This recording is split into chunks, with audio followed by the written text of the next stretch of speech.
Hello, kumusta kayo mga katimpladong Pinoy? Welcome back sa aking channel sa Timpladong Pinoy TV.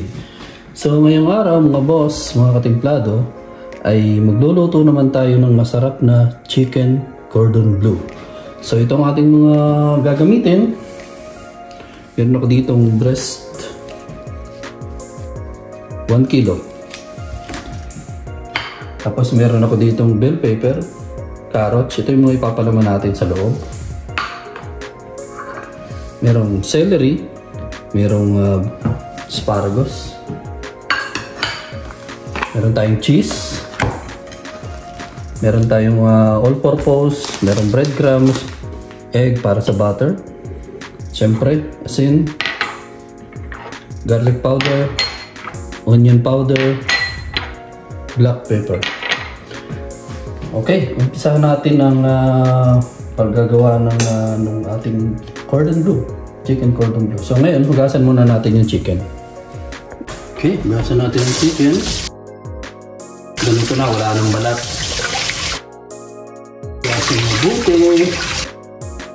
Okay, patuloyin muna natin. Naman mga katimplado, ay hihiwain natin o palinipisin natin yung chicken na gagamitin natin. Kasi palalaparin natin ito para mailagay natin sa gitna yung cheese, yung celery, bell pepper at carrots. So hiwain natin to para kailangan mahiwa ito ng manipis.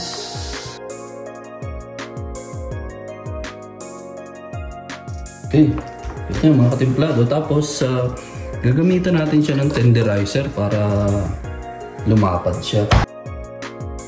Okay, lumapad na siya mga boss. So ngayon, timplahan natin ng tiga-kaunti. Lagyan natin ng asin, black pepper,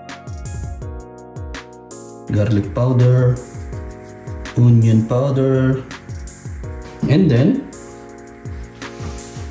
lalagyan natin yung cheese. Lalagyan natin ng celery. Lagyan natin ng bell pepper. Lagyan natin ng carrots. Lagyan natin ng asparagus.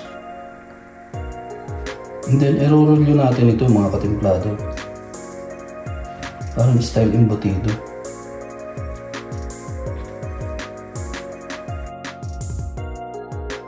At siguraduhin natin mga katimplado na malinis ang ating kamay. Gasan mabuti ang mga kamay. Yan mga katimplado. So ito na isa, ganun din ang gagawin natin.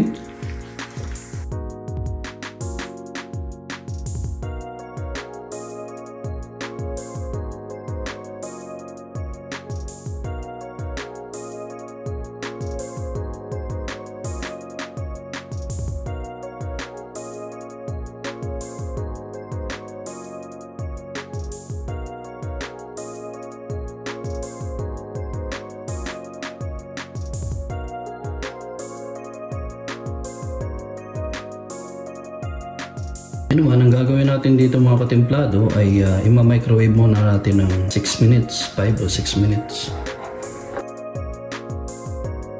So natin ang ating microwave. Set natin ng 5 minutes. Okay, kunin na natin sa microwave yung pinano natin. Okay, ganda ng pagkakaano, boss, mga katimplado, saktong-sakto ang buwan. Mga katimplado, kapag nilagay nyo sa microwave ng 5 minutes, mamaya isasawsaw naman natin yan sa ating butter at atin ang piprituhin. Ang sunod naman natin gagawin mga katimplado, mga boss, ay gagawa naman tayo ng butter na pagsasawsawan ng ating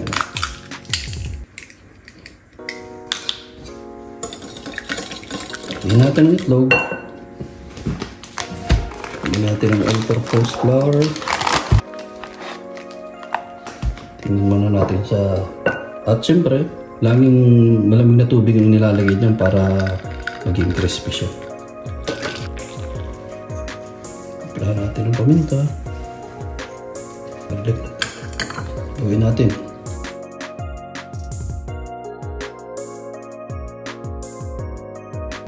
So ngayon mga katimplado ay magpapainit naman tayo ng mantika para maprito na natin itong masarap na chicken cordon bleu.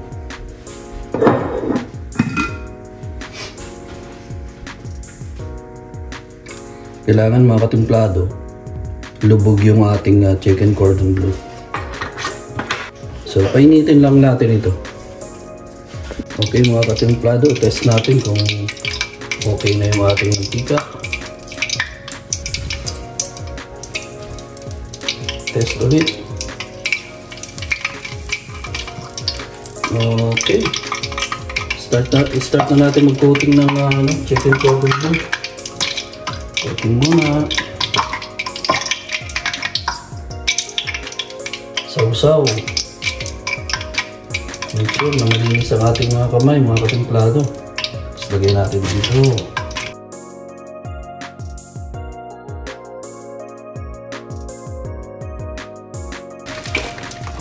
Yung breadcrumbs na ginagamit sa tempura mga katimplado, yun din ang pwede ninyong gamitin sa chicken cordon bleu.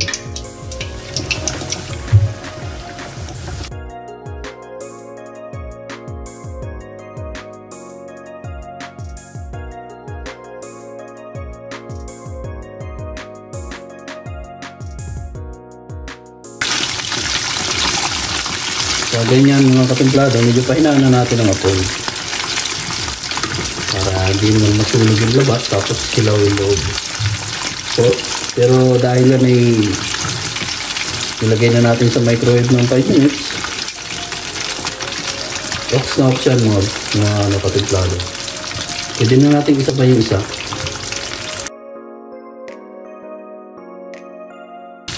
Kulang lang sa ayos.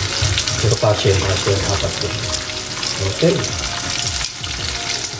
Siguradong mapapa-wow tayo sa sarap.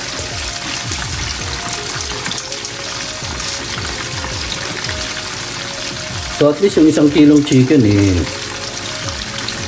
nakagawa tayo ng 4 na malaki. Gagawa natin siya ng gravy sauce. Manalo magpapasarap sa ating chicken cordon bleu. Babalik-balik tarin lang natin mga katimplado.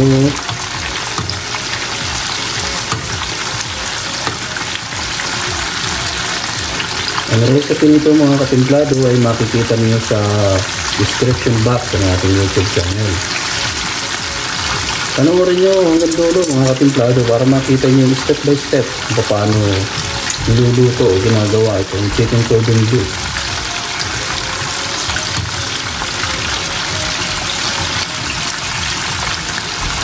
Baliktad para maging pantay ang pagiging golden brown yan mga katimplado. Pwede natin hiwaan ito para mas maluto yung gitna.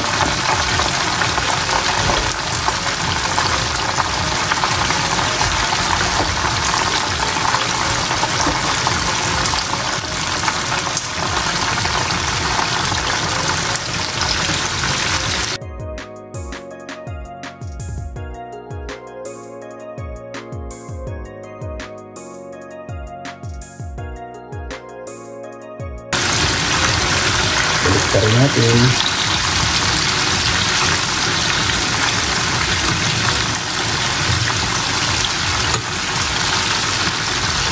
Para yung pinaghiwaan mapapunta sa ilalim. Hanguin na natin ito mga katimplado at siguradong ito iluto naman na. Tuluin muna natin dun sa ating rack. So nakagawa tayo ng 4 sa 1 kilo mga katimplado. Ito bang sinabi ko, ang full recipe natin. So ngayon naman mga katimplado, gagawa tayo ng sauce ng gravy.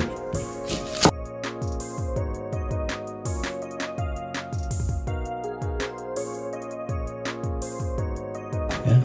Hiwa na tayo ng sibuyas, sunod naman natin ang bawang.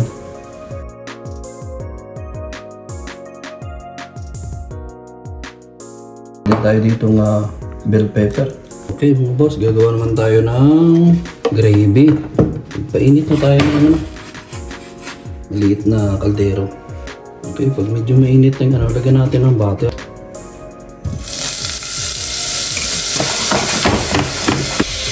Lagyan natin ang bawang.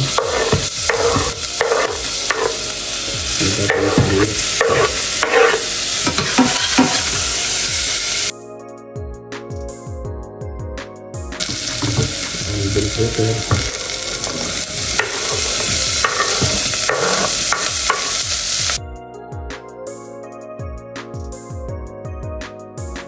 Okay, lagyan natin ng 2 cups na tubig.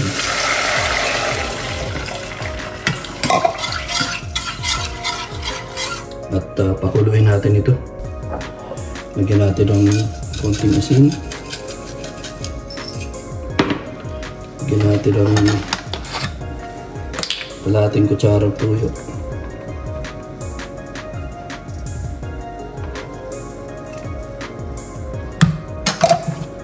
Lagyan natin ng garlic powder.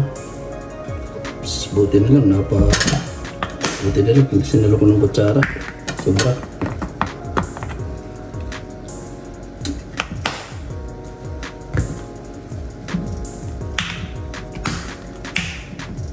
Lagyan natin ng onion powder. Konti-konti lang. Lagyan natin ng kalahating chicken or cubes.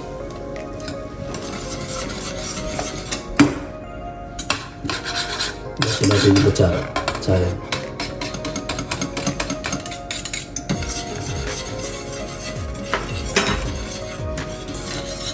So mga katimplado, ito ang ginagamit kong pampalapot dyan.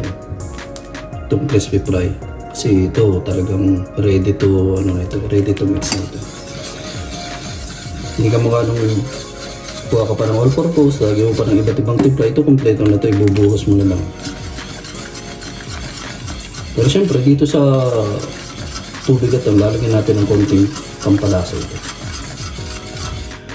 So dandahan, pag kumulo na, dandahan natin ilalagay yung ating crispy fry. Halo ng halo para di mamuo.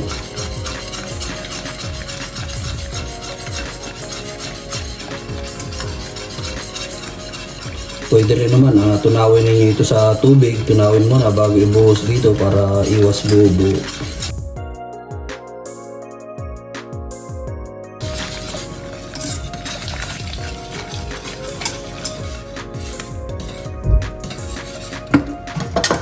Lagyan natin ang oyster sauce.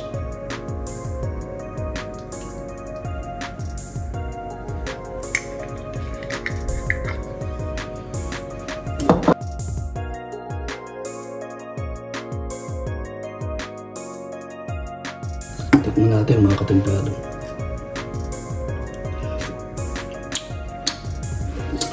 Perfect! So yun nga mga katimplado, maganda nito yan.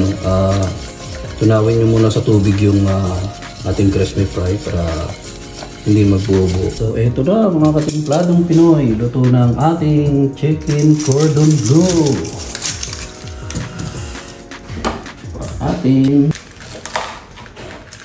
Wow. Ito yan mga katimplado.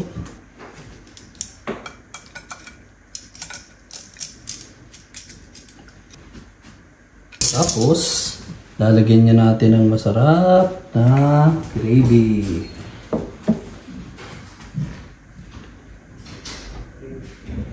Oh my God! Ating chicken cordon bleu.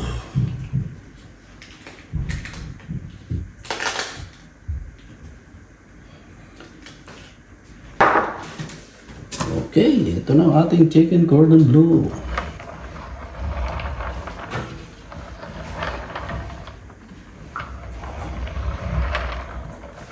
Lagyan natin toppings ng